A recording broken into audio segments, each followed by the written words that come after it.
Karena masalahnya demensia itu seakan-akan bukan menjadi isu yang membunuh ya, dalam tanda kutip ya, membunuh kesehatan, tetapi ternyata di dunia itu menjadi urutan peringkat ke-7. Demensia itu untuk mempermudah kita sama dengan pikun.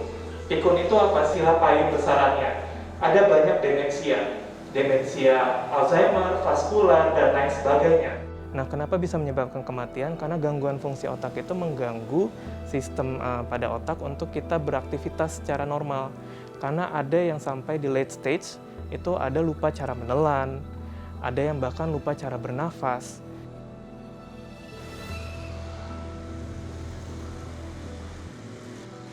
Dan ingatnya masih bagus, masih fokus, masih berkomunikasi masih bagus dengan keluarga, dengan tetangganya, dengan teman-temannya masih bagus ya.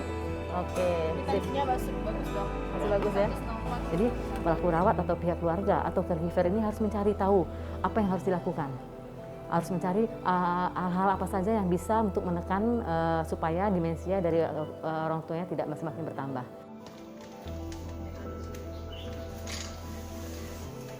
Terutama ya dulu ketika harus dalam tanda kutip wisata rumah sakit ya, maksudnya ke rumah sakit itu nggak semua rumah sakit ada fasilitas geriatrinya yang memang dengan maksudnya yang ini kita bilangnya ini geriatri masih pada umumnya ya, tapi maksudnya itu aja nggak semua rumah sakit punya geriatri gitu. Jadi apa ya, menambah pusing keluarga caregiver ya ketika kalau harus bawa ODD-nya misalnya ke rumah sakit gitu ya, atau ke tempat publik gitu. Jadi ya masih banyak PR sih negara ini karena juga memang banyak masalahnya.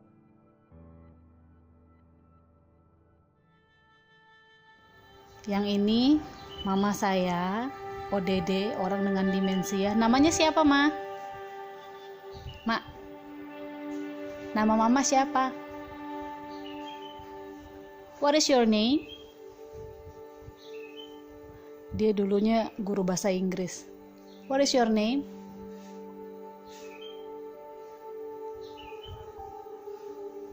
You don't remember your name?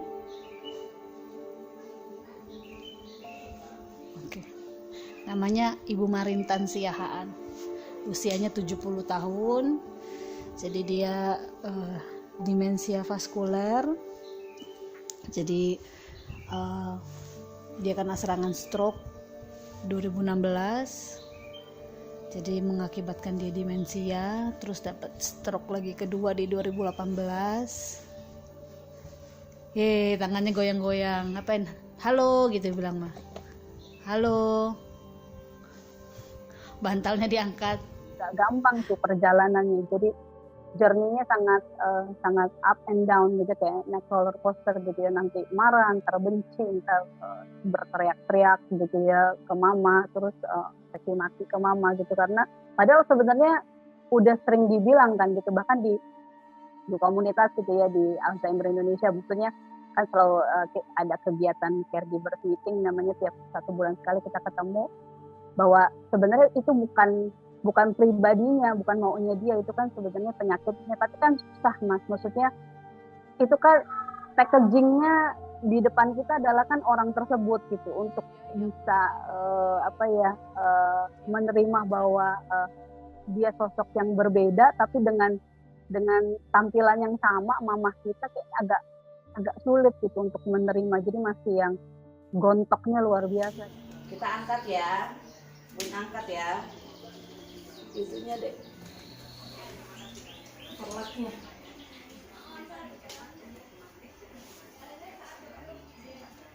Jadi mamah ini sekarang ini udah 99% diam ya, dia mute, jadi tidak ada keluar kata satupun dari mulutnya mamah gitu ya.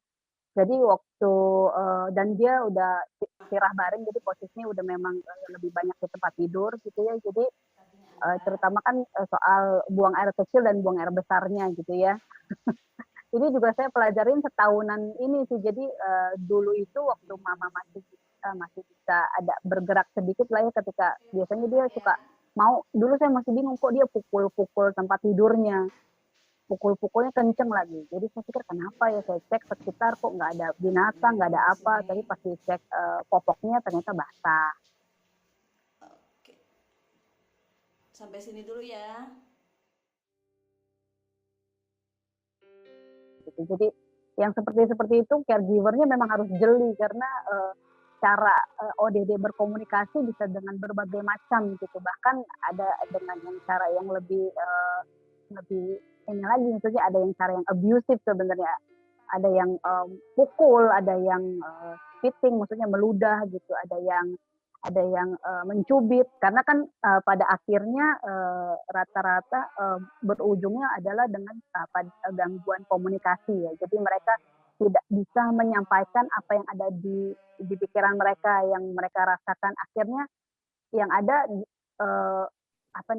eksekusinya, misalnya implementasinya tuh ya bisa dengan berbagai macam gitu ya. Ada yang tadi saya bilang meludah, memukul, atau bahkan berteriak, menjerit gitu ya. Tergantung. Jadi memang kitanya yang harus lebih legowo, lebih jeli melihat apa sih yang jadi kebutuhannya si ODD gitu.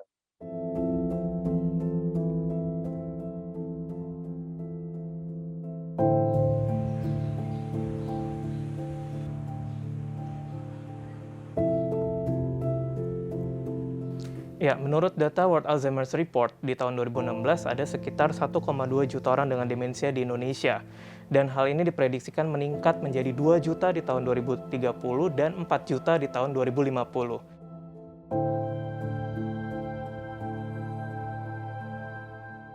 Dari situ kita dari Alzheimer Indonesia ingin memberikan kampanye seluas-luasnya untuk masyarakat agar kita bisa menekan laju populasi orang dengan demensia di Indonesia.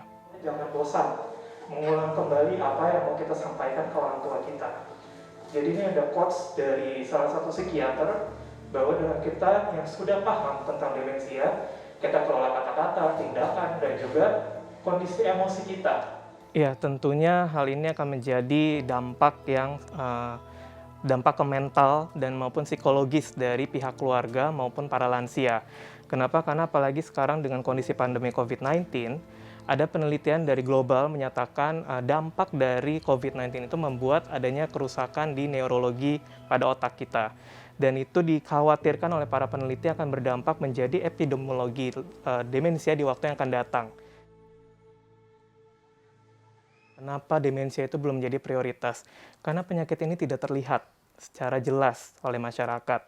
Dan yang kedua juga pikun itu masih dianggap sebagai hal yang normal di masa penuaan. Jadi isu ini belum sepenuhnya menjadi isu yang prioritas. Apalagi di tengah pandemi COVID-19 ini, isu demensia seakan menjadi agak sedikit tenggelam ya. Padahal ketika seseorang terdiagnosa demensia, satu keluarga menjadi terdampak. Bagaimana dengan kondisi ekonomi keluarga, kemudian kesehatan satu keluarga ketika merawat, pembagian waktu tugas menjadi seorang caregiver untuk ODD, orang dengan demensia, dan berbagai hal lainnya. Tidur lagi. Mama.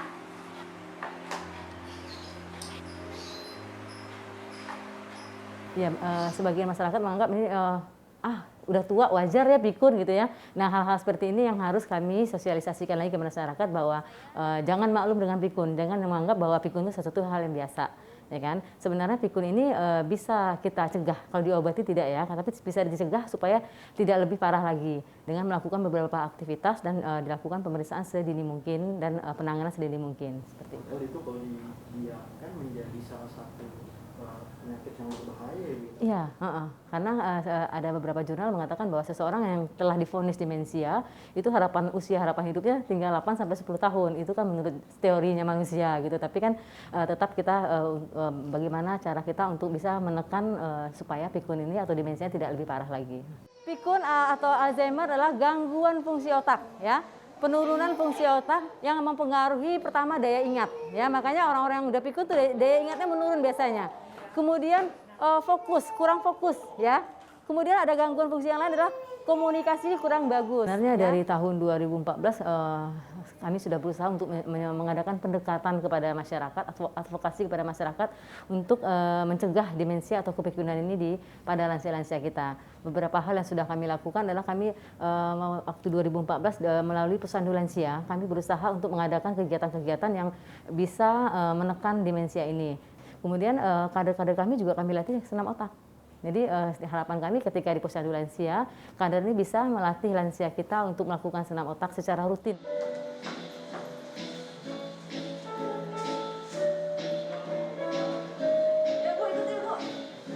Setiap bulannya di Posyandu dan juga mengingatkan para lansia kita agar melakukan secara rutin senam otak ini di rumah.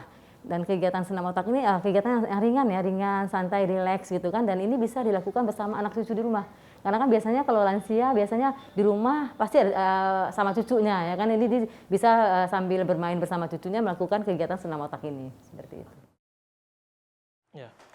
Ya, ini ada data terbaru dari Alzheimer Disease International bersama dengan WHO di 2021 ini bahwa di tahun 2019 sudah ditemukan ada sekitar 55 juta orang dengan demensia. Jadi sudah ada peningkatan dari 3 tahun yang lalu, dari 2016 maksudnya, dari 46 juta menjadi 55 juta. Dan di tahun 2050 ini diprediksikan sampai dengan 139 juta diprediksikan orang dengan demensia. Ya, sebetulnya di Indonesia ini kita sudah berkolaborasi dengan Menteri Kesehatan di tahun 2014 meluncurkan Rencana Aksi Nasional Demensia. Tetapi sayangnya belum adanya evaluasi ataupun tindak lanjut yang dilakukan dari tahun ke tahun.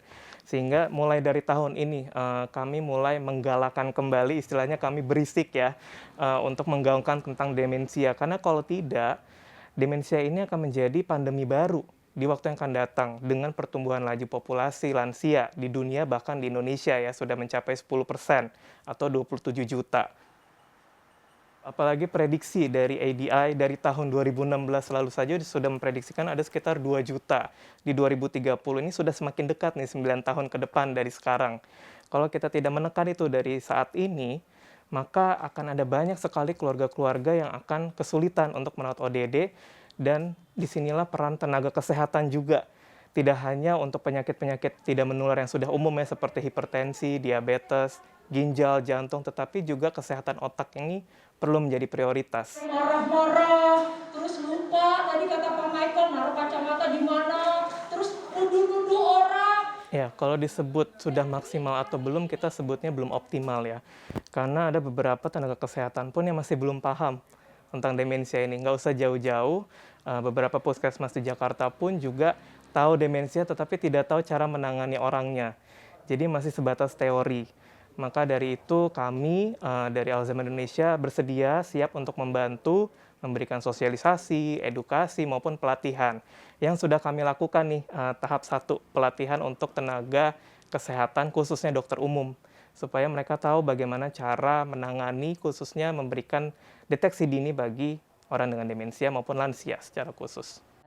Karena sekarang kan pandemi sudah mulai tenang ya, kondisi sudah mulai tenang, Sukapura juga sudah posisinya udah kuning ya, dan beberapa RW sudah hijau. Nah ini artinya sesuai dengan arahan Wali Kota dan Camat bahwa untuk wilayah-wilayah yang hijau kita sudah boleh membuka posyandu, baik itu posyandu balita, posmindu maupun posyandu lansia. Mungkin dari ibu-ibu kader bisa ngasih masukan wilayah mana yang kira-kira bisa kita buka untuk posyandu lansia, posmindu dan posyandu balitanya. Nah kendalanya adalah kurangnya dukungan dari keluarga ini, karena keluarga menganggap ini juga hal yang wajar. Wajar kok ibu saya udah lupa namanya, udah lupa alamatnya, udah lupa ini, gitu. Daya ingatnya berkurang, komunikasi kurang bagus. Nah, ini yang jadi kendala. Padahal ini bisa kita tekan gitu loh, bisa kita tekan supaya nggak nambah lagi dengan dukungan dari keluarga ini atau pelaku rawat atau caregiver itu, gitu kan. Nah, harapan kami nanti pelaku rawat ini juga kita adakan juga pertemuan rutin dengan pelaku rawat ini, gitu kan. Jadi saling berbagi, sharing pengalaman mereka ketika menghadapi orang-orang dengan demensia. Banyak sih orang-orang yang datang sudah langsung divonis demensia, mungkin karena keterlambatan penanganan. Jadi dia datang ketika sudah kondisi sudah parah gitu kan. Jadi biasanya ini ada yang orang lansia dengan demensia ini kan tergantung dengan keluarga yang merawatnya, ya kan. Ketika keluarga yang merawatnya mengatakan, oh kayaknya harus berobat nih, mungkin bisa aja ketika dia datang ke dokter untuk melakukan pengobatan, dokter sudah vonis dia terkena demensia. Mungkin udah stadiumnya sudah agak parah karena memang selama ini tidak terdeteksi. Ya, sini bisa kita lihat. Pertama tadi gangguan daya ingat. Ini khas banget ya. Orang-orang yang mengalami kepikunan, yang pertama itu pasti kelihatan daya ingatnya berkurang, menurun daya ingatnya. Kemudian sulit fokus ya, melakukan sesuatu tuh nggak fokus lagi. kemudian sulit melakukan kegiatan yang sudah biasa ya. Biasanya dia masaknya lancar, lama-lama kok jadi nggak hafal bumbu segala macam gitu kan. Ini jadi hal-hal yang familiar, hal-hal yang biasa dilakukan tuh jadi sulit dilakukan. Kemudian disorientasi ya, suka bingung. Ini hari apa ya? Sering nggak orang di rumahnya bingung, hari apa ya sekarang ya? Sekarang udah jam berapa ya? Padahal dari tadi lihat jam terus padahal ya, kakek nenek di rumah ya. Iya. Iya, pasti ada kesulitan juga karena mungkin tidak semua orang bisa melakukan screening atau deteksi dari demensia ini. Makanya harus orang-orang yang sudah terlatih untuk melakukan deteksi atau screening demensia ini. Nggak bisa sembarang kita bawa ke satu layanan kesehatan, ternyata di sana dia tidak bisa melakukan screening atau deteksi ini. Jadi nggak semua tempat, semua layanan kesehatan, semua fasilitas kesehatan yang bisa mendeteksi adanya gangguan demensia ini. Makanya kita pilih lagu Indonesia Raya. Awalnya pada lupa, tapi dengan kita nyanyikan setiap bulannya secara rutin, akhirnya mereka lupa. Dan ini bisa mencegah kepikunan, mengingat kembali, gitu kan, yang membantu lansia kita mengingat kembali kenangan-kenangan di masa lalunya dia.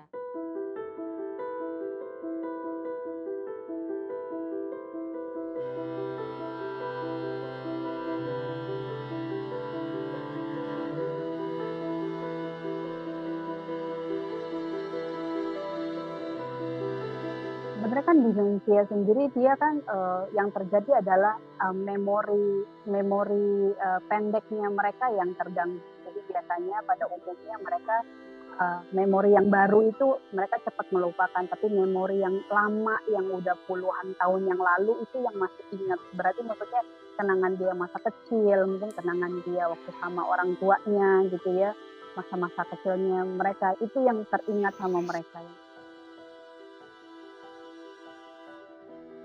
Kalau mama karena demensia vaskular itu dia kayak menuruni anak tangga. Jadi saya dikasih tahu dokter itu kayak nurunin anak tangga. Maksudnya kalau misalnya komorbidnya itu bisa dijaga, maksudnya kayak gula darah mama, terus tensinya mama, kalau bisa dijaga itu akan stuck di situ gitu. Di situ aja. Tapi kalau komorbidnya menurun, maksudnya jadi terganggu, kan bisa komplikasi. Jadi itu kan bisa jadi serangan lagi kan, serangan stroke berulang. Itu yang menurunin anak tangganya, nggak tahu jatuhnya ke tangga yang paling bawah atau yang kayak gimana gitu. Nah kalau mama saya memang langsung luncurnya langsung gitu, karena ketika stroke yang kedua benar-benar langsung buruk banget. Jadi rata-rata memang ya rentangnya ya bisa ada yang 10-15 tahun, ada yang 6 tahun gitu ya perubahannya, tapi lama-lama pasti menurun. Nah, ini tempat tidurnya dia. Nah kalau kalian lihat ada spray warna biru itu spray anti air waterproof. Jadi kan karena sudah pakai pampers, jadi dia juga udah nggak bisa bilang ke kita kalau mau pipis ataupun buang air besar. Kita pakai seperti ini supaya nggak tembus. Itu pun sebenarnya masih kita kasih perlak sih.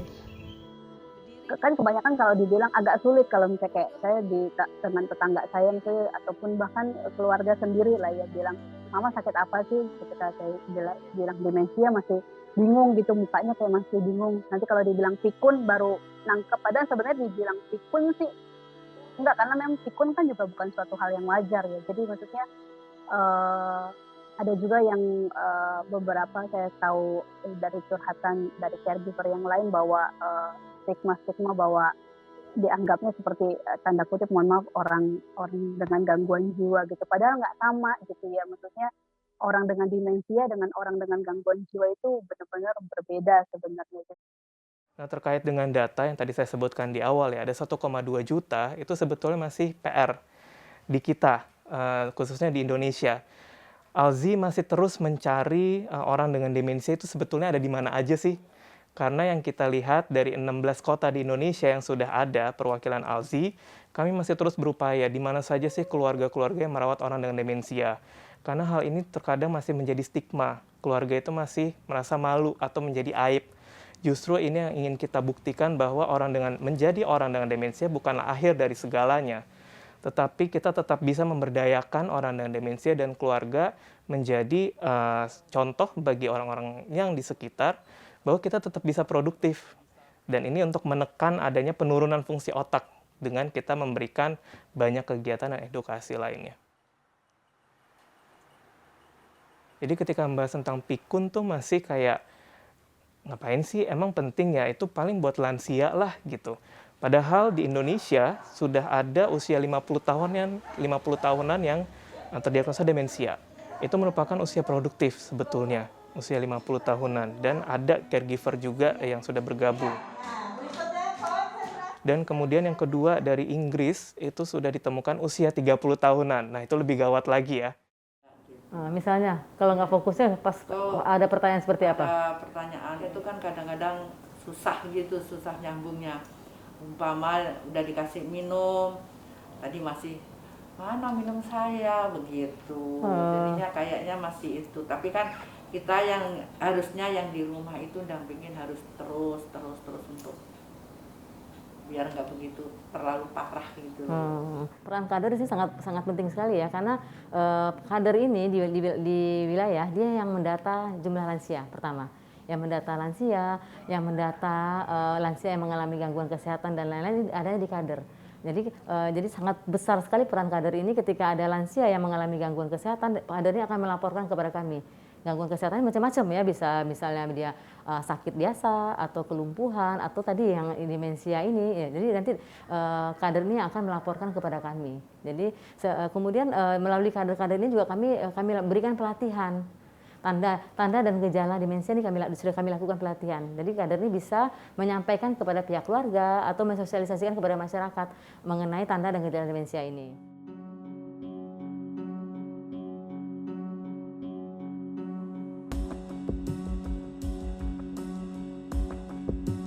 Pikun itu bukan sesuatu yang wajar gitu, percayalah, kalian tidak mau berdiri, maksudnya menjalani kehidupan seperti apa yang saya alami gitu ya, lebih baik mencegah, bawalah ke profesional gitu, bawalah ke dokter, bisa ke geriatri, bisa ke psikiatri, dan ingat psikiatri spesialis kejiwaan itu jangan sampai stigmanya bawa ke situ berarti orang dengan gangguan jiwa, enggak juga gitu, maksudnya itu juga satu hal yang memang harus dihilangkan ya, stigma yang seperti itu, bahwa kalau dibawa ke psikiater itu berarti tanda kutip orang gila gitu ya. Bisa juga kebawa ke spesialis saraf gitu ya, untuk minta boleh nggak di screening. Sampai dengan saat ini belum ada obat yang bisa menyembuhkan. Karena demensia itu bersifat progresif atau penurunan fungsi otak. Jadi obat yang ada itu untuk menekan atau memperlambat penurunan fungsi otaknya. Jadi ketika ada seseorang terdiagnosa demensia, yang dilakukan adalah terapi minum obat atau farmakologi, tetapi yang kedua adalah non-farmakologinya yang tidak kalah penting, yaitu tetap melakukan aktivitas yang rutin, yang biasa dilakukan. Jangan sampai udah terdiagnosa, tetapi aktivitasnya justru diabaikan.